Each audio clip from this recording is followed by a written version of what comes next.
Hi, and welcome to the Dying Ways podcast.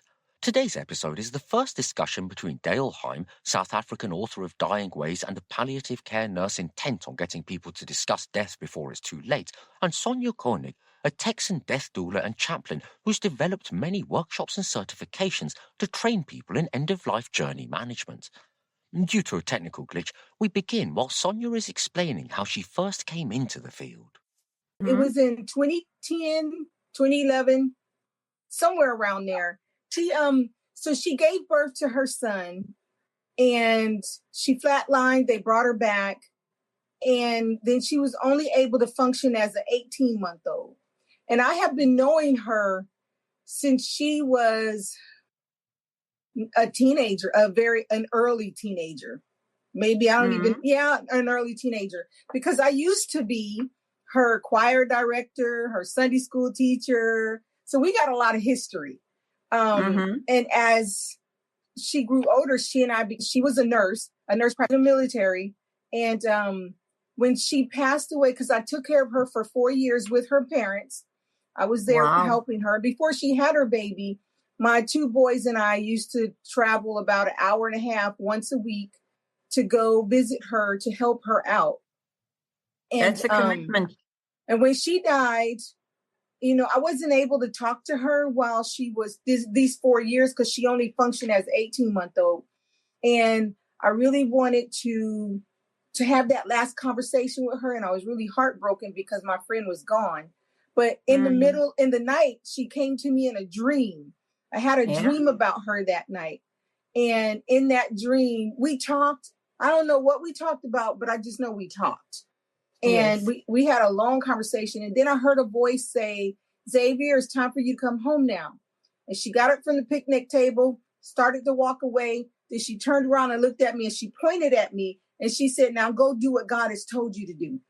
And at that moment, when I woke up from my dream, I didn't feel want to run away. I didn't feel a heaviness.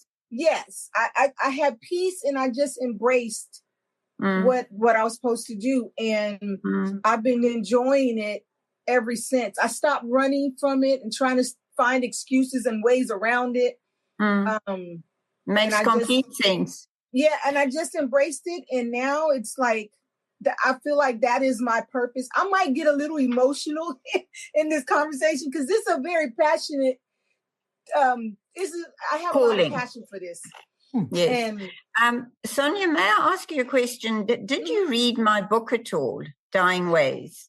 No, I did not. But I just want to get it because I didn't even know you had a book out. And I'm like, that's fine. I have lots of books that I have read. And I'm always trying to educate myself and learn more stuff. And so the reason I'm mentioning the book is I had the exact same thing happen to me with my best friend that committed suicide. And she didn't leave me for about 2 years. She came to me in dreams. And one day she came to me and she said, and I could see her with a bevy of ladies around her saying, "Daily, it's time for me to go." And she turned around and she left, but she committed suicide. And I wonder if there was some difference with that. But yes, that is, you and I can talk for hours. Oh yeah. Especially, on this subject, because I love talking about this subject. I don't have any problems talking about it. And me neither. I don't know. Me neither. But, carrying on with the questions, you describe a death doula. I describe a death doula as merely a presence around a patient. And you describe it as life to leave the world. For a family that's never, ever heard of this term, how would you explain what you actually do? What I actually do, now I'm different from a lot of doulas, but I'm going to give the general of what a doula does, and then I'll share what I do. But an end-of-life doula is basically there to give holistic support to the family and the individual that's passing and to walk them on their good death, to help them have that good death, to walk them on that journey, and just to give them the support that they need. So as I am an end-of-life doula, and what I do that plus a little more. I'm also a caregiver. So I will do a lot of physical things to help if the person needs. I'll help with bathing, changing diapers, and doing all that kind of stuff. And I don't know, for me, I go all in. I don't give half of me of anybody I work with.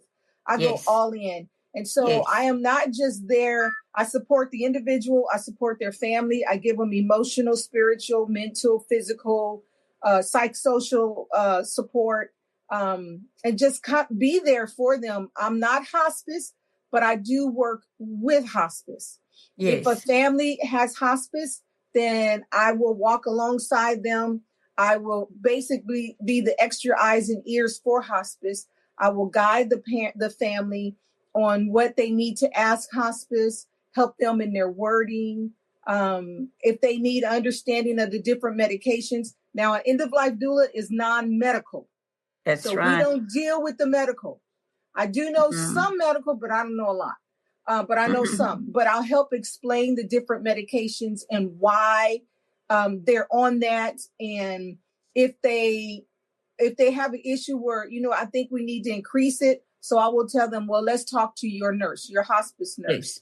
Explain your concern to your hospice nurse, let them know, and then the hospice nurse takes over from there. I'm also a chaplain as well.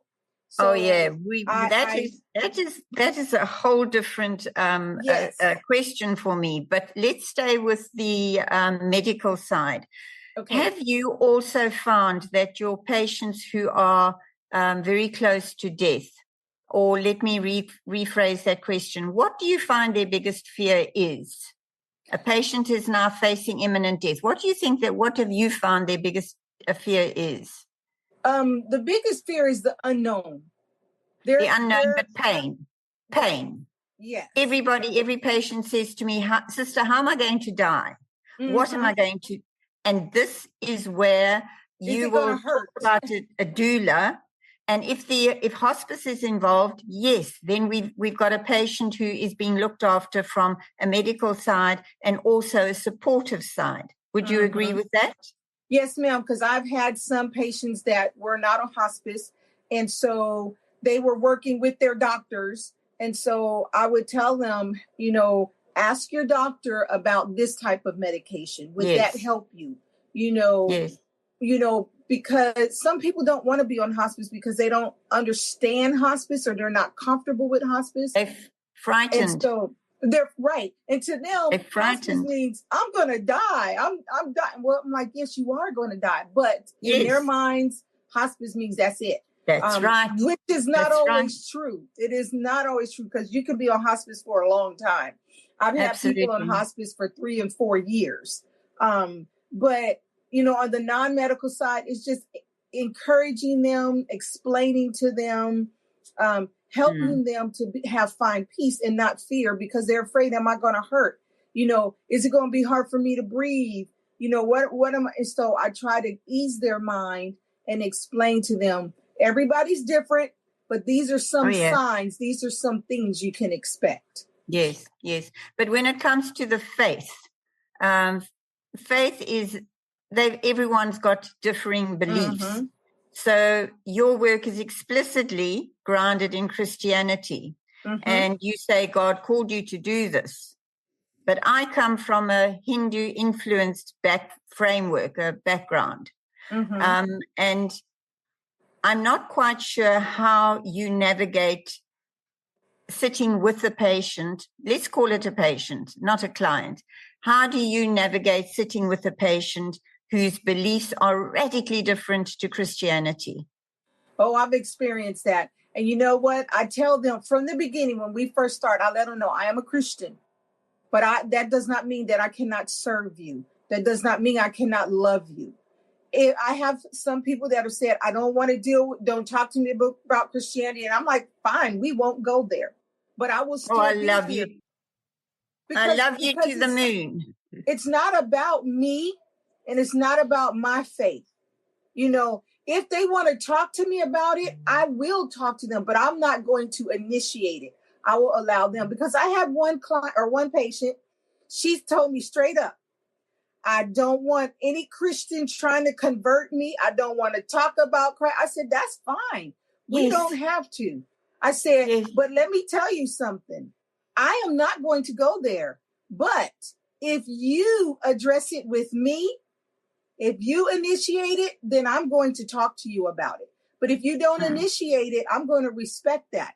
Now, if there are some rituals or things that they do that I'm not comfortable with doing, being a part of, I will let them know. And we make sure at the beginning that we cover all of that so that they know where I'm coming from. I know where they're coming from, you know, because I want to respect them. It's not about me being a Christian. It's about helping that person have that peaceful death. And I think that's wonderful. The love that's in my heart, my heart, you know, it's the love for them, you know. Sonja, that's beautiful. Absolutely perfect. Because we got to respect everybody. Yes, I say to every patient, this is your journey. I'm merely holding your hand. It's not my journey. I actually, my heart goes out to what you've just said, because we have, we've got a lot of Christianity in South Africa, but we have a lot of Afrikaans Christianity in South Africa. I can talk to you about religion with my Zulu people. I can talk to you about religion with Jewish people. But when it comes to the Afrikaans, they become almost bombastic. And yesterday only, I had a discussion with a lady and she said, no. If you are going to be sitting with a client, a patient, you have to convert them. Otherwise, they cannot find their way to Jesus. And I said, no, it's not my journey. I cannot confuse somebody on their deathbed, right? I agree. And see, I will, if they want to know about Christ, then I will tell them. When God called me to this ministry, because I call it a ministry, when he called me to this ministry, he said, it's not my job. It is not my job to tell them what's going to happen after. My job is to help them have a peaceful passing. He said to me, God said to me, some people are going to want to receive Christ. Some people are going to want to hear about Christ, and some people are not. But you are there to help them peacefully pass. And peacefully pass does not mean I have to convert you to Jesus. Now, if I get the opportunity to share Christ with you, I will. But that's not my place to convert you. That's between God and you. But I will share if you open the door and give me that invitation. And I'm going to respect you. Do you think that your attitude, your opinion, the way you handle this is the same as most clergy Christian people in your country? Probably not. Probably not. And you know what? Thought so. And you know what? That's okay with me. That's okay with me, because God has called each of us, regardless of your religion, your belief, whatever. God has called each of us to a job to do. And each of us can connect to the person he wants us to connect to. And there are some clergy that may not agree with my style, but that's okay, because that's them and I'm me. And God speaks to me the way he speaks to me, and God speaks to him the way he speaks to them.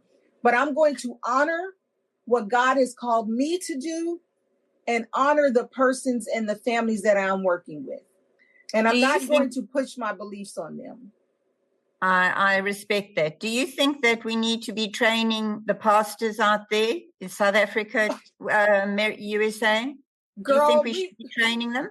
We need to be training pastors everywhere, not just in South Africa, everywhere. Because not only do I work with individuals and their families that are passing, I work with churches. And believe it or not, there are a bunch of churches here in the United States that they don't know how to walk with a person on that journey. They're going to be there for you after you die. And they're going to do your eulogy and all that stuff for the funeral. But while you're going through it, pastors don't know what to say. They don't know what to do. I've created two collegiate courses for seminary schools that I have been trying so hard to get into seminary schools, but I've created them, and it's 16 weeks and it has capstone week to help young pastors understand how to give compassionate care. And Sonja, this is excuse me for interjecting, but please, what is a seminary school? There are different seminary schools here. A seminary school or theological school is a school that some pastors go theological. To. Yeah, it's theological school that pastors go to get educated on becoming pastors. And so I've created some courses to train these young pastors, because when the courses came to me, God said to me, you need to get them while they're babies, while they're young pastors, and help them to understand so that when they've graduated and they're open their churches, they already have a mindset of compassionate care, so that they will incorporate compassionate care ministries into their churches. I know why you were called. I know why you were called to this. I can see it. It's as clear as daylight. Have you got a workbook that you've covered? You've got a workbook. Oh, I've got several books. Oh, my word. Okay, in your workbook, do you cover what I call is your suitcase packed? Do you cover that? In other words, are you ready to die? Oh, yeah. I have a book called End of Life, Peace of Mind for Your Family. And this book helps you get all of your end of life affairs in order. I have a program that goes with it called Are You Ready? Preparing with Purpose. And this is a 5-week course or 5-week training that me or one of my facilitators will walk with you hand in hand for 5 weeks to help you get everything together, so that at the end of the 5 weeks, if you were to die, all of your end of life affairs are in order. But there is a but here. Mm-hmm. What age would you direct this at? Oh, I direct this at all ages. How do you direct this at a teenager? My boys were teenagers when I started with them. Because even though the child is a minor, they have things that are important to them, and we need to know how to respect even our children that are dying. We need to be able to respect their wishes as well. And they may not have finances, they may not have material things, but they have things close and dear to them that they want to be able to get in order. They may have friends they want to leave a message to. They need somebody to help guide them on what to say to them. They may want to leave a letter or leave something to their parents. They need someone to guide them on how to do that. And so to me, when I say getting your end of life affairs in order, it's not just for adults. It's for young kids too. It's for teenagers, it's for children. It is to help them be able to understand, I'm dying, I'm leaving this earth, but I want my mom and dad to know this. I want my siblings to know this. I want my mom to have this. I want my dad to have that, and it's just helping them, walking them on the journey. And so you've actually spoken to your children, your teenage boys, about death. Oh, yes, ma'am. My boys are now 23, getting ready to turn 23 and getting ready to turn 21. And they've been with me on this journey. I've been doing it for over 30 years. So my boys have been with me. They have gone with me to my different patients. They have helped me at my different patients, because I believe that if you teach them while they're young, when they get older, they're not going to be afraid about death. Yeah. They're not going to be afraid. And that's the biggest thing. That's the biggest thing. Everybody's afraid of death. And because you don't teach them when they're young. I agree with you. But I've never ever thought about teaching young people not be afraid of death. My own children, I feel I can go there, but I would love to read your workbook that you've put together. But do you believe in a living will in Texas? Do I what? A living will. Oh, yes, I do. Matter of fact, that's one of the things that we help people prepare while they're part of getting your end of life affairs in order is your medical power of attorney, your directed to physician, your do the DNR, getting your DNR together, your organ donation, your HIPAA. We cover all of that in our training of Are You Ready? Preparing with Purpose. That's fabulous. And if you, I use a metaphor when a patient comes to me and he says to me, Sister Dale, I've been sent to you by the doctor because they can't do anything more for me, and I've been given the green light to die. And I always say to them, you're privileged. Look at this as a privilege, because you actually know when you're going to be dying. I don't know when I'm going to be dying. You can prepare yourself. Do you have a metaphor that you use?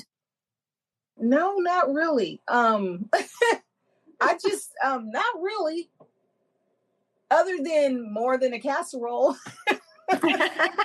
with more than a casserole, with that, it's helping people, not just giving them food, but sitting down and talking with them and helping them through the process of being told, this is when you're going to die, because we're big for giving food. We're big to go make food to give to the family, but it's more than a casserole. I've seen that on the movies. With American movies, they all run in they've got to feed. Yes. Because that's all they know how to do. Me being a trauma sister, one of the rules, if you were at the scene of an accident, was give everybody a job to do, because then they stopped panicking, as long as they had a job to do. So I see I'm going to coin that phrase, if I may. I think it's a beautiful phrase.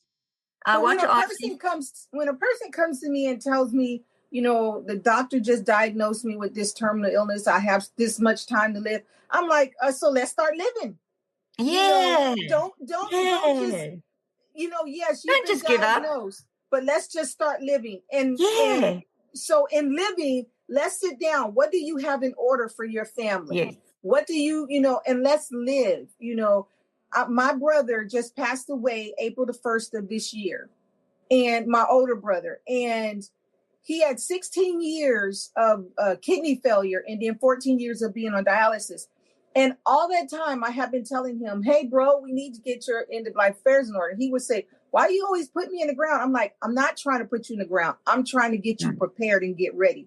3 months before he died, he decided, okay, now it's time, and so we spent 3 months, although he had been diagnosed 16 years ago, we spent 3 months trying to get things together. And I'm like, okay, so yes, you're going to die, but let's live before you die, and so just because you were diagnosed doesn't mean you need to lay down your life right then and there. I almost feel I'm listening to an echo when I listen to you. It's quite fascinating listening to you, because it's not what I expected. And I'm quite sure you didn't expect it from my side either. No.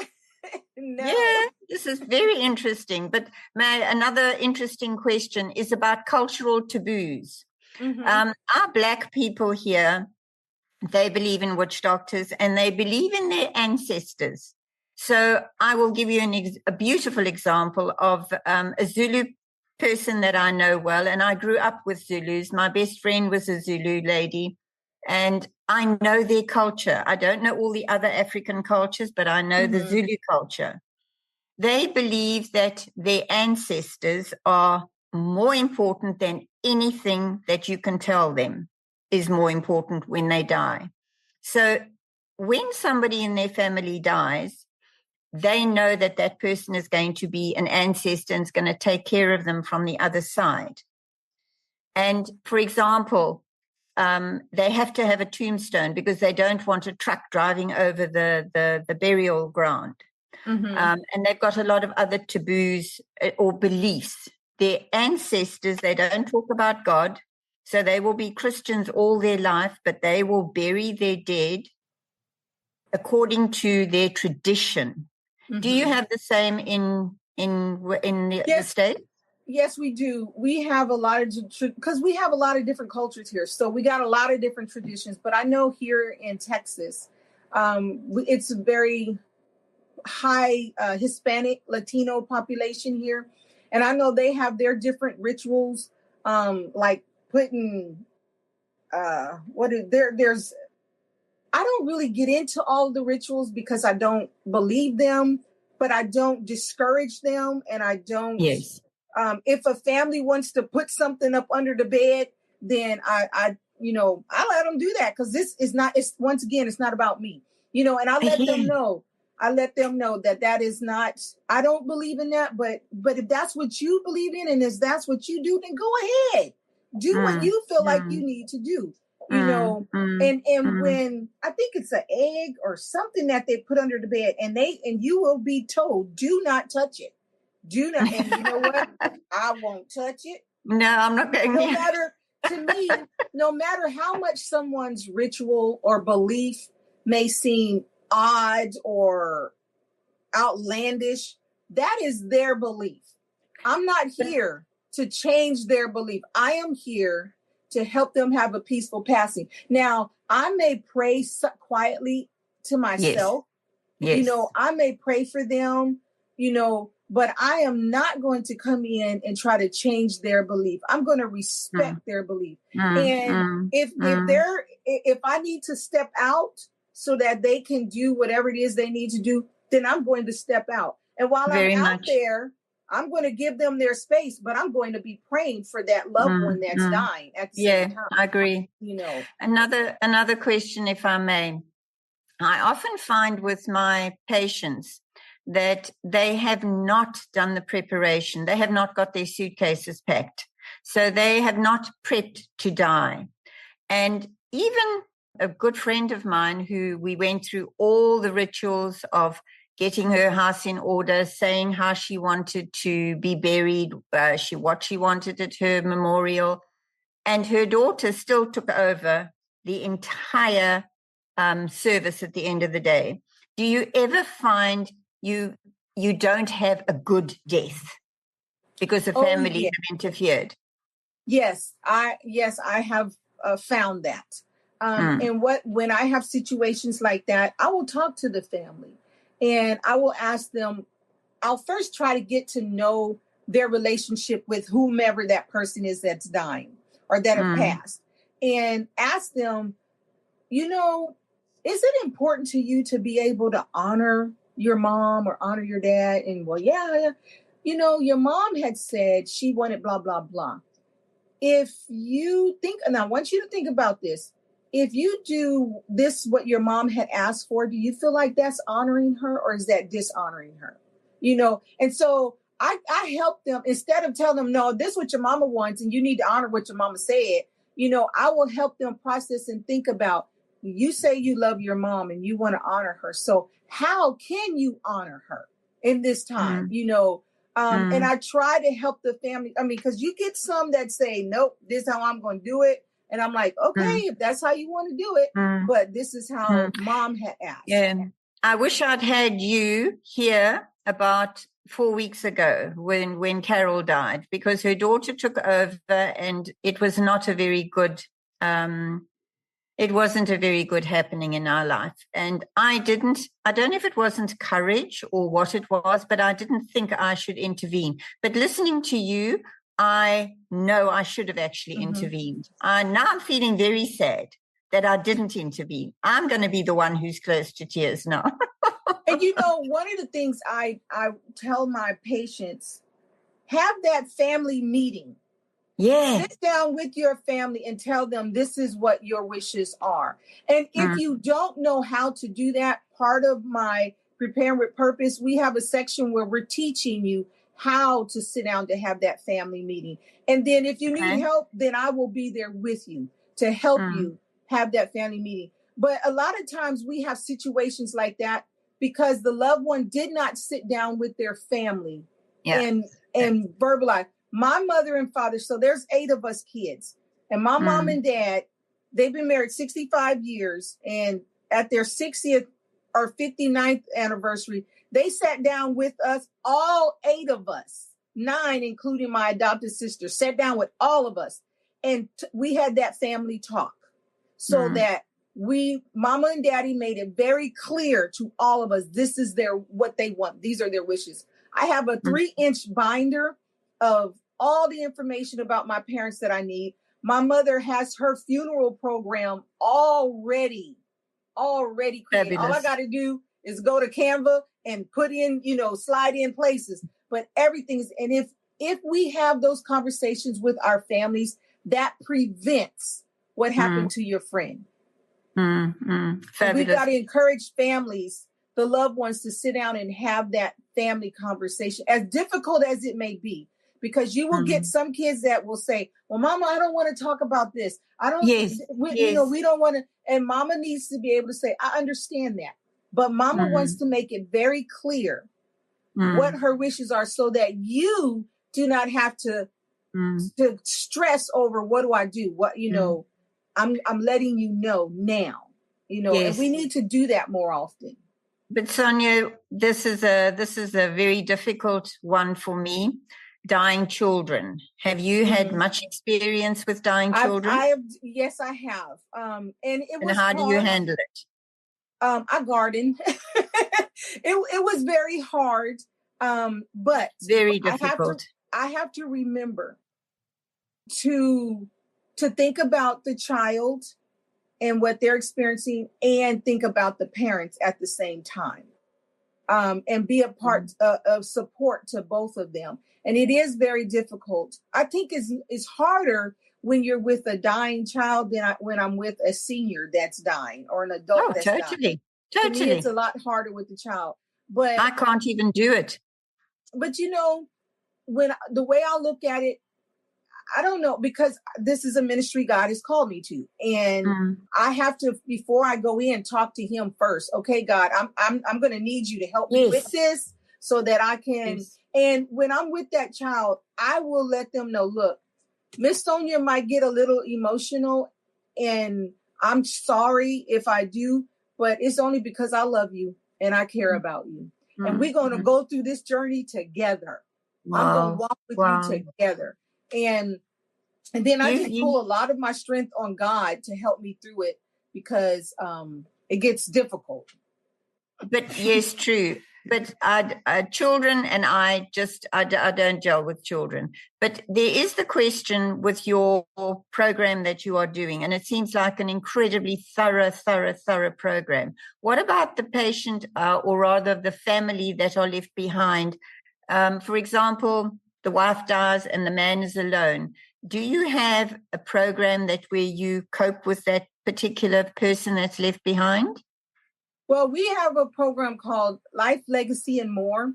And with Life, Legacy, More is the grief and just talking about death and the loss. And we sit down and we talk with them, listen to them. If there is any, for me, now I'm an end-of-life doula, so I'm different. But for me, if a person comes to me and their spouse has died, I will walk through with them on, let's get things together. If you didn't do it beforehand, what is it you need help with? I have a lady now that I've been working with since 2019. Her husband passed away, and she is my heart. And I have been walking with her and helping her in processing and getting things done. And so I will stick with someone until God tells me it's time to let them go on their own now, Okay. And I will check in, help them if they need help with getting their finances organized. If they need help with writing letters, if they need help with how do I plan my meals? My wife did that for me. I don't even know how to cook. Let's get in the kitchen and figure this out together, And so, and I will give them resources that can help them on their journey for the rest of their life. I don't just, for me, after the loved one dies, I don't just tuck and run. I have a mom whose son died last year. He was 6 years old. And I'm still in contact with the mother and still there for her. And so I'm there as long as the people need me. I don't tuck and run, because I wouldn't want someone doing that to me or my loved one. So I will be there as long as you need me. How do you keep your energy clear? Because this is a question I asked a minister one day, because he was wearing a dog, because he had a dog collar on. And I chat to everybody. And then being on an aeroplane, I said to him, what is your main, what do you do in the church? And he said, I'm actually a counselor. So I said, oh, okay. He said, yes, I work mainly with children. And I thought, well, that must be very heavy. And I said, but you take on all of that load from when somebody tells you their problems. How do you keep your energy clean? Now, there's one thing about praying, but do you know what he said to me? What did he say? Said, I make sure I swim. I get into the ocean, and it's water that clears my energy. And he said, if you think about the Catholics, they bless themselves with water. He said, water is what cleanses. What is your take on that? I agree. We all, I think no matter what you do, you need to do self-care. And I call that self-care. Yeah. And for me, my self-care, I have two things. My dog and I go for walks early in the morning for about 2 to 4 mile walks. But my main self-care is gardening. I love to garden. I will go outside and play in the dirt and plant trees and my flowers and vegetables. And I will go out, I'll sing, I'll talk to God, and just enjoy being out in nature. And every time I have dealt with a death, I will go outside and I will garden. Because for me, I just experienced death. Now I get a chance to work on life. Yes. You know, when my brother passed away, my friend bought me a passion fruit tree. And I went out there and I planted my tree. I have several trees that I have planted. And I have flowers, rose bushes, and I have vegetables. And it helps me. That's what grounds me. And that is my self-care. That's what helps me to release whatever is inside of me dealing with that person's death or with the loss. You know, I do believe in the very last question I was going to ask you about what changes you would like to see in our end-of-life care that we're doing. One of the changes that we might well say to our patients is plant a rose, plant a tree. Yes, you're going to bury that person, but plant something. Because you particularly, because you're much younger than me, you've got an incredible mission ahead of you to change anything in this way, what we're doing, this end-of-life care. People do not know enough about it. Mm-hmm. So what you are doing, I think, is amazing. But is there anything that you would like, I'm going to just jump in here, is there anything you would like to see changed imminently? Yes. I don't agree with keeping children away from death. Because if we expose the children to it and we teach them that it's okay, it's part of life, because like I told my boys, you're born, you live, you die in that order. Mm. You know, and if we start working with our children and not taking them away from things that are dying, then if we stop doing that, then they become adults that are afraid, that are not afraid of death. They become adults that are okay with death. They don't see it as people say it's so morbid. It's not morbid. It's part of life, you know. And my nephew, who's 5 years old, I have him here right now. His father passed away. And we talk about his dad dying a lot, you know, and I talked to him, do you know what death is? You know, and helping him understand death. We need to make people more aware. We need to stop letting death be a taboo thing, a morbid thing, because it's not. And the more we talk about it, the more we help people prepare for it. Just because you prepared for it doesn't mean you're going to die tomorrow. Okay. But if you do die tomorrow, you at least have everything in together. Okay, I'm going to ask you a favor, because this is what I think that you should be doing, because I do believe you've got a calling. But if you write a book, could you write a book on how I'm going to take that 5-year-old and tell him what death is all about?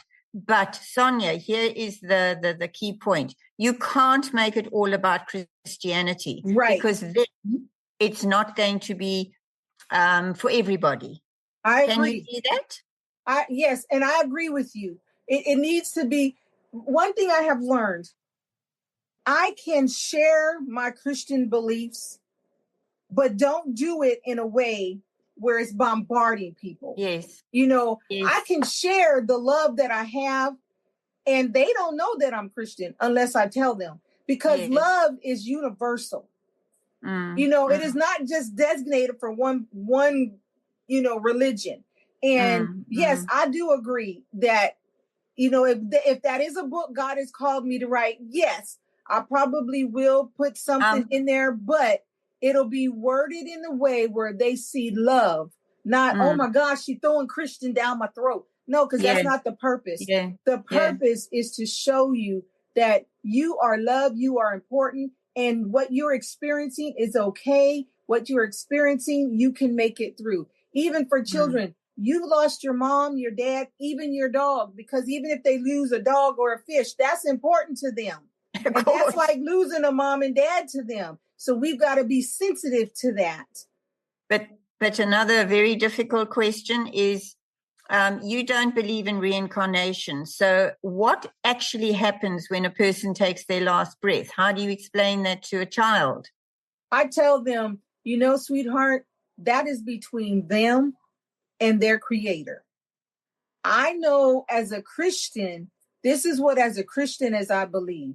But if you're not a Christian, whoever your creator that you feel is the created you, that is between you and them. I'm not going to try to tell them, well, this is exactly, yes, this may be what God says, but you may not believe that. And I don't want to stress you out at the end of your death. And you're wondering, oh my gosh, she said this, but that's not fair to the child. So whatever you believe, that is, whatever you've been taught, what you believe. But as a Christian, this is what I believe. But let's talk about what you believe. Let's talk about who you serve. And then if you don't serve anybody and you don't believe anything, well, what do you think? You tell me what you think. You think. And then we will talk about that. And I will ask them, why do you feel that's what's going to happen?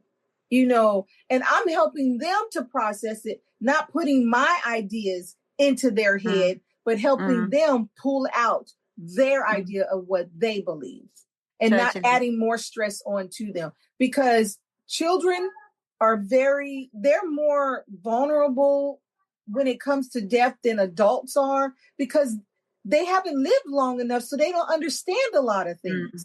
And so I have to respect that child and help them process.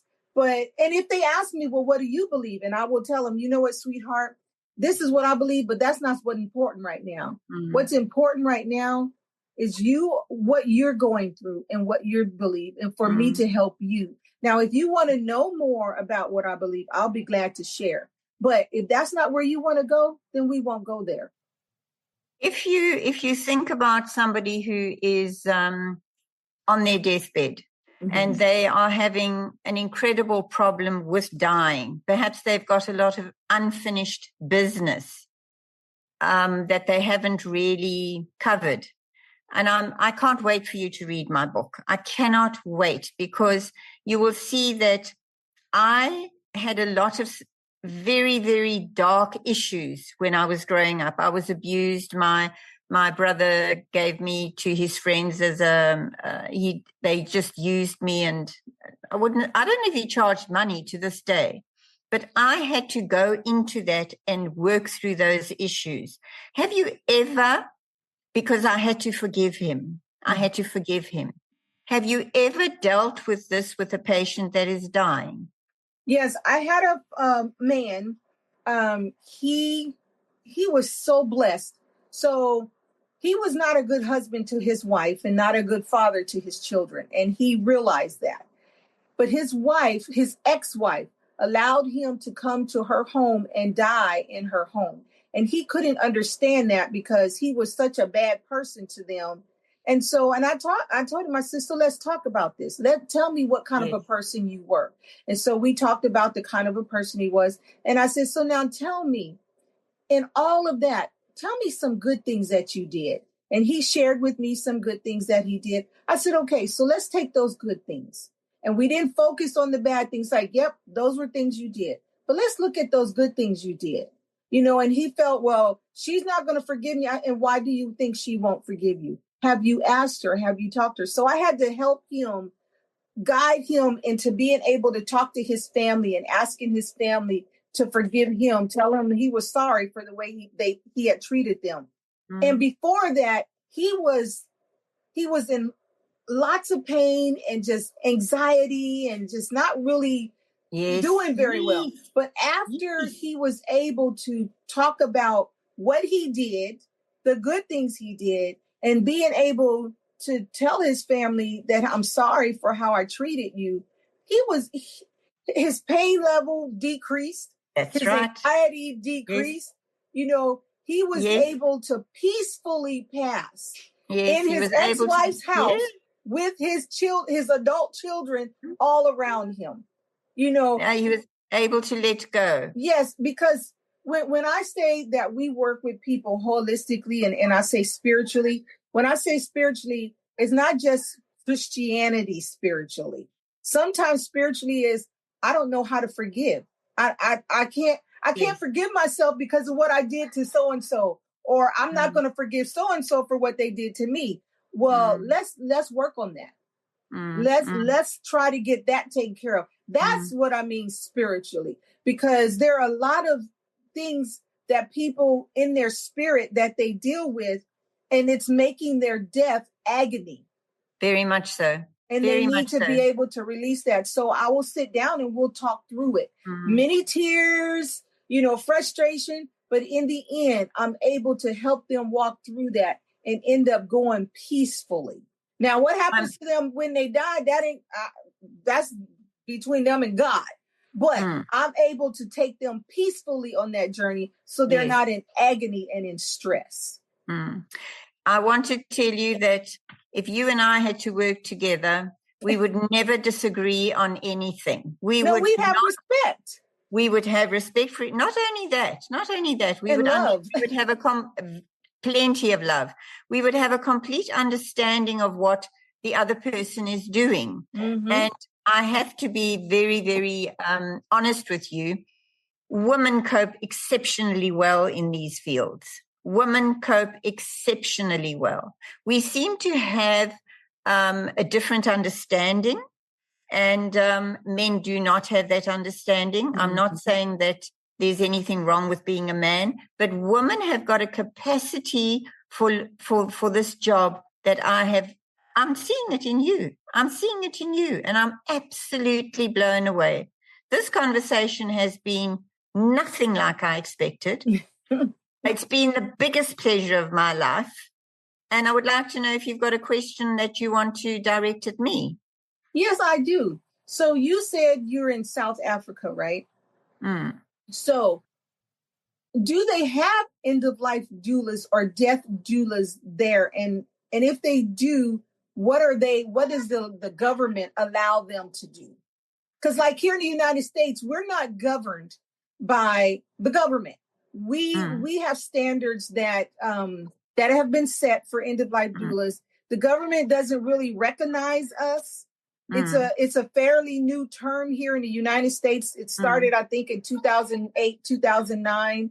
And so we're not really governed. But I know in some countries, you have to really tread lightly when you're doing what I do. Like if I was to come to South Africa, I probably couldn't do everything that I do here. I'd be limited, So what are you? No, I don't agree. Agree.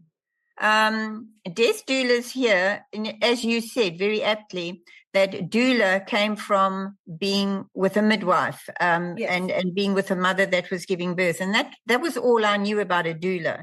And I am a trained nursing sister, ICU, trauma. So that was my life. My life was pain control. My life was doing anesthetics. My life was taking care of a patient that they wouldn't have to have pain around me. So when it came to a death doula, I thought, I don't know where they fit in. And if a death doula has got training, and your training appears to be far, far, far better than what they are currently getting here in South Africa. I think you'd be welcomed with open arms, quite frankly. Your books would be welcomed with, your manuals would be welcomed with open arms. Because I don't think our doulas have that kind of training. They are merely people who are saying, I can sit with someone because they're dying. And that is that. They use the terminology, I'm holding space. And most of the patients don't know what the devil it means to hold space. Or they say, I'm here to guide you. What are you guiding? What are you doing? The death doulas here are not, that's what I said, I'm blown away by what you do. Our death doulas are not like you. When somebody says to me, you're a death doula, I say, I'm a nursing sister who will stay with you and see you through your end of life, because I work with a doctor and I'm qualified to do whatever it is from a medical point of view, like a hospice. Mm-hmm. So it is the hospice that actually come in and help the end of life patient. And it is the hospice that the family will call.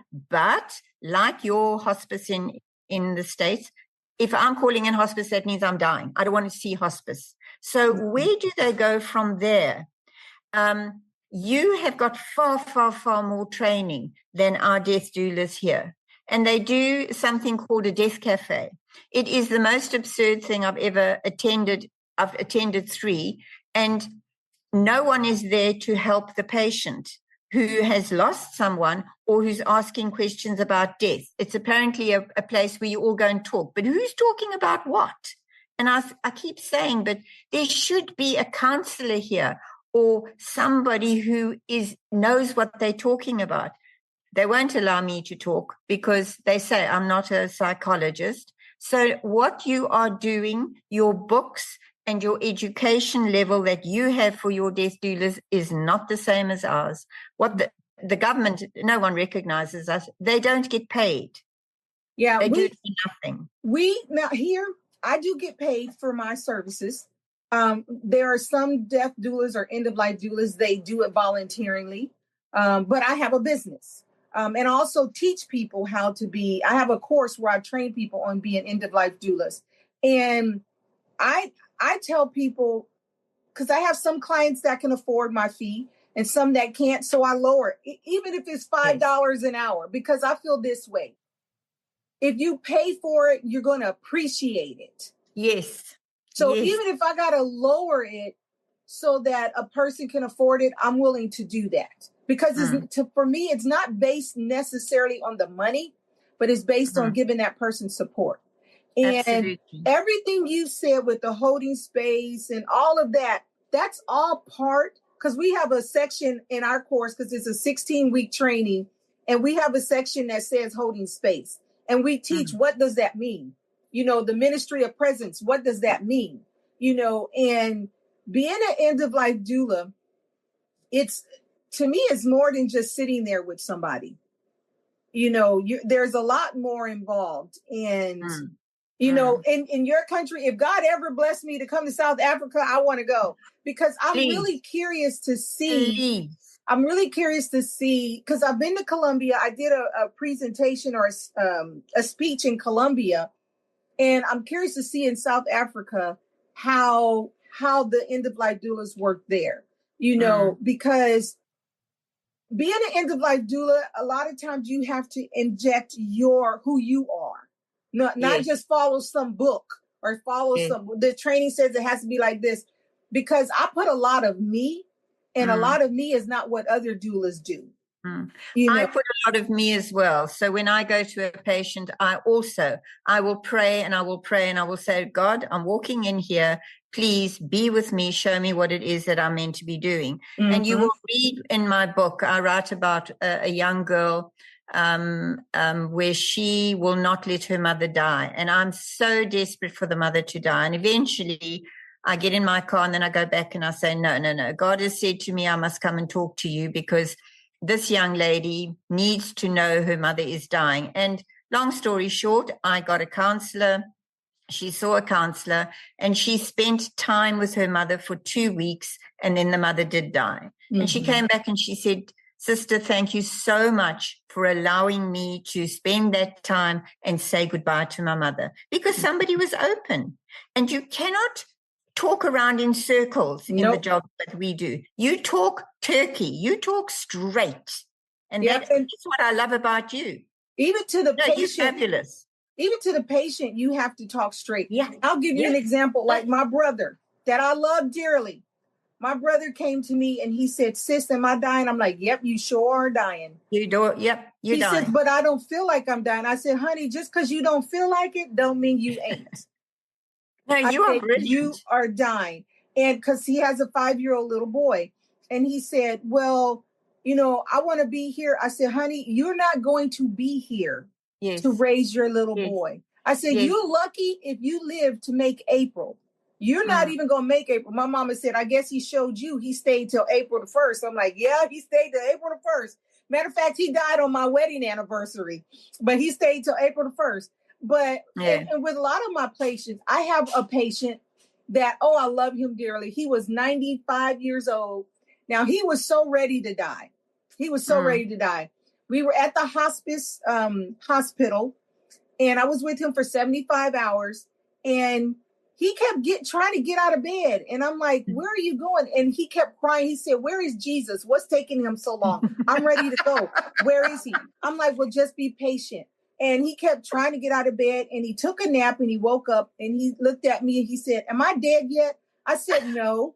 He said, "Well, how do you know?" I said, "Because I'm here, and I'm not going with you." And so he lay back down, and then he went to sleep, and he got up, and he tried getting out of bed. I said, "Where are you going?" He said, "Well, I'm walking to Jesus." I said, "You can't do that." He says, "Well, why not?" I said, "Because it's too far. You got to wait for the angels to come and get you."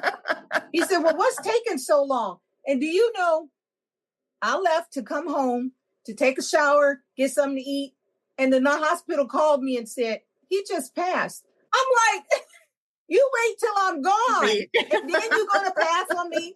But he was so ready to go. And so you have people like him that's ready and in a hurry. And then you have people that are in agony. And then you have people like my brother. It's like, "Really? But I don't feel like it." So, death is different for everybody. And we can't be playing games. We can't be trying to sugarcoat stuff because we don't want to. We don't want to scare them, or we don't want to hurt them. Well, my goodness, they're dying. Okay, what more can you do? Yeah, you got to be honest. You are exactly where you are meant to be, and you're a gift, an absolute gift. It has been such a pleasure speaking to you. I have enjoyed it immensely.